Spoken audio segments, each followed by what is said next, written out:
O'zbekdan mehmondo'st xalq bormi dunyoda? Voy, bir xona uyi bo'lsa, o'shani ham quplab qo'yib balkonda o'tiradigan xalq o'zbekda. Chiroyli qilib bezatadi, quplab qo'yib bola chaqasi bilan balkonda o'tiradi. Eng chiroyli uyini mehmon uchun quradigan xalq o'zbekda, to'g'rimi? Sizlarkida ham shunaqami? Eng chiroyli xona mehmonxonami? Biznikida ham shunaqa. Rostdan eng chiroyli mebellar o'sha yerda.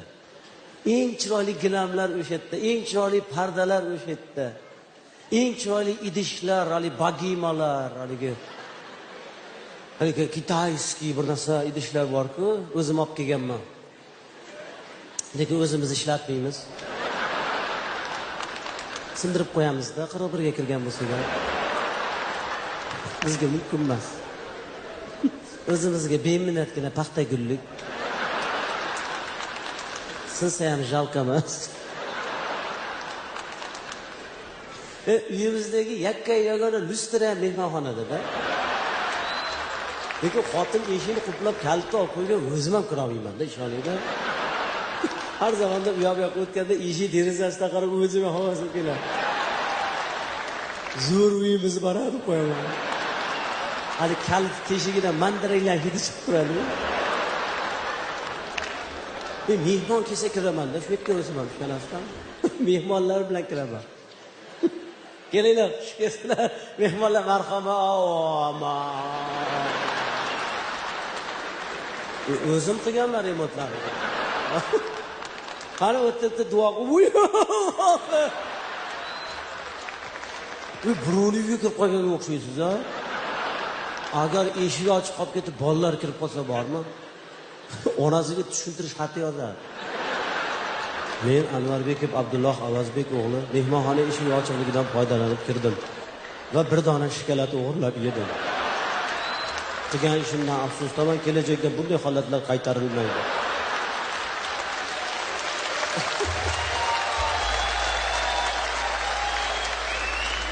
Maktabga bormagan bola po'pisam qo'yib qo'yibdi-da. Voy, nima uchun ayollar mehmonxonani quplab qo'yadi bilasizlarmi? Ular pistabodam saqlaydi edi. Hali chaqa-chuqa bor-ku, u qimmatda-ku. Kilosi 300 ming bo'lib ketdi, opalar. Ha, pistabodam bilasizlar-a, u hammaning uyida bor. Lekin u kundalik iste'mol qilinadigan mahsulot emas. U mehmon kelganda qo'yiladi, mehmon ketishi bilan siraz olib qo'yiladi, shunaqa narsa u. Manaman degan millionernikida ham shunaqa. Ayollarimiz mehmonni kuzatayotganda bor-ku, xavotirda turadi-da. Mayli. Yaxshi boring, qudingizga salom ayting, yana kelinglar, xo'p. Mayli, xayol bu yoqda. Ana pistabodam bolalar bilan qolib ketdi-da ichkarida. Bolalar ham biladi, mana shu moment borda yeb qolish uchun, mana shu moment. Xo'p, yana keling, xo'p, mayli, yaxshi boringlar, xo'p, o'tirib, yaxshi to'g'ri, xo'p. To'xta! Ha, bo'laymi qolgan. Bu tariqa deyman. Voy xudoga shukr, voy yaxshi chaqib qo'yishmabdi, voy xudoga shukr. Voy, vaqtida kelibman. O'tara, o'ynama bor. Chiq. Chiq bor. Shikobga solib quplab, yana mehmonxona quplab qo'yishadi-da. Nima uchun ayollarimiz o'ylaydiki, mehmon kelganda dasturxon ustida pista odamlar tursa, eri boy ekan, topish yaxshi ekan. Biz o'ylab qiladi shu ayollarimiz. Rahmat, biz o'ylaganlar uchun rahmat, salomat bo'linglar iloyim. Biz uchun qilasizlar-da shu, to'g'rimi? Biz obro'yimiz uchun qilasizlar, rahmat. Lekin er chaqib qo'ysa shundan. Hali mehmon bilan o'tirganda qo'lingiz ketib qoladi-yu. Ikki dona chaqib qo'ysangiz, xotin ko'rib qoladi, tashqari.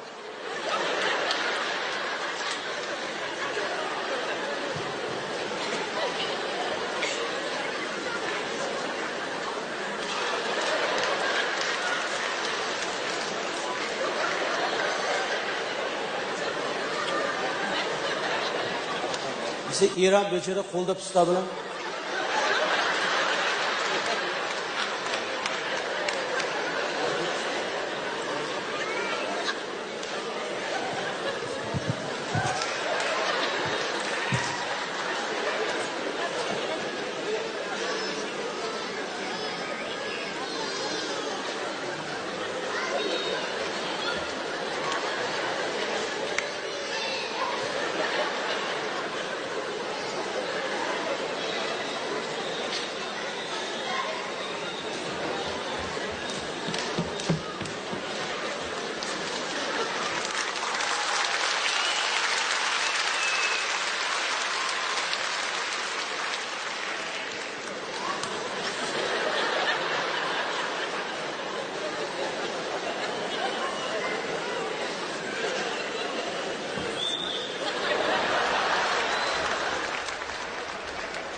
Yana mehmon ketgandan keyin jo'rab qolishadi-yu.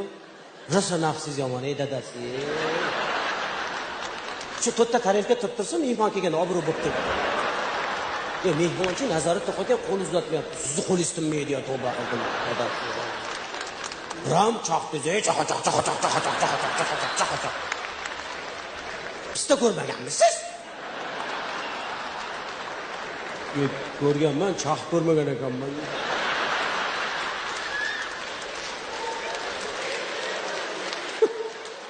Mana xotinlar bekorga kulmayapti. Bular hammasi shunaqada. Bular mana xotinlar hammasi shunaqada. Men o'zimning xotinim ham shunaqa. Bir kun pista odamlarni olib chiqib quyoshga yoyib qo'yibdi. Ha, desam qurt yeb qo'yibdi deydi. Yo'q edi, bunda qarasam ikkita pista agorodga qarab ketyapti. Men aytdim, battar bo'l dedim. Shu eringga, bolangga yedirmagan qurt yedirdingmi dedim. Yangisini olib berasiz dedi. Qurtgami? Mana kechirasizlar, onajonlar, opajonlar, 2 yil turganligi qurt yedi-da uni. U yana 1 yil turganda qurt ham yemasdi uni. U yana 1 yil turganda qurt ham bundoq kelar uni. Da hidayat turib, yo'q, deb qaytib ketadi. Alloh qolsin.